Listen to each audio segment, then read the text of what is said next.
రాజకీయాలు కానీ ఏమీ చేయక శూన్యాన్ని అరచేతిలో ఎక్కడి నుంచి చూపెట్టి మళ్ళీ వాళ్ళు తగుదమ్మా అంటే ముందుకు వస్తుంటే పెద్ద అమాయకులు కాదు. అందుకే జగన్మోహన్ రెడ్డి గారు వచ్చి మన ఇక్కడ మనకి సభ జరిగింది, పార్టీ కార్యక్రమం సిద్ధం భీముల్లో వేలాది కొద్దిగా లక్షల కొద్దిగా వచ్చారు కార్యకర్తలు, ప్రధాని. అవునా కదా చెప్పండి. ఇప్పుడు వచ్చి మళ్ళీ ఇవాళ ఏం మాట్లాడతారు, మన ఎరువులో జరిగింది, ఏ రకంగా వచ్చారు, ఏం మాట్లాడతారో అర్థం అవ్వదు.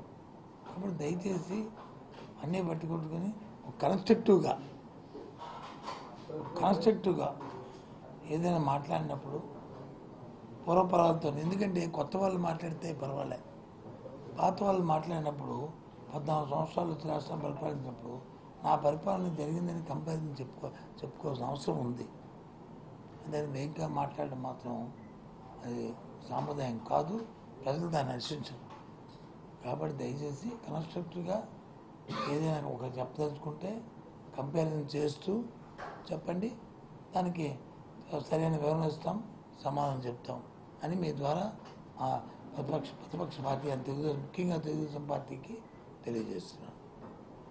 చెప్పండి, ఇంకేం కాదు. ఈ రాష్ట్రాన్ని 5 ఏళ్లలో చెడగొట్టింది సరిపోదా, ఇప్పుడు రేవంత్ రెడ్డి పాలనను కూడా చెడగొట్టడానికి జగన్ పన్నాగం పట్టి ఉమ్మడి రాజధానిని మళ్ళీ కొనసాగించాలనే విషయాన్ని తెరపై తెచ్చారు. ఇప్పుడే జస్ట్ దాడి వీరభద్రరావు గారు కూడా ఒక స్టేట్మెంట్ ఇచ్చారు. దాడి వీరభద్రరావు ఇచ్చినా ఇంకొకరు ఇచ్చినా ఉమ్మడి రాజధాని కొనసాగించిన స్టేట్మెంట్ ఎవరు ఇచ్చారు చెప్పని అంత ఎగురుతున్నాను. 10 సంవత్సరాలు ఉమ్మడి రాజధాని, 10 సంవత్సరాలు ఉమ్మడి రాజధాని, 10 సంవత్సరాల్లో అర్ధరాత్రి వచ్చి పరిగెట్టి ఓటుకు నోటు కేసులో వచ్చి అక్కడ వదిలేసి కట్టుబాట్లతో వచ్చాము.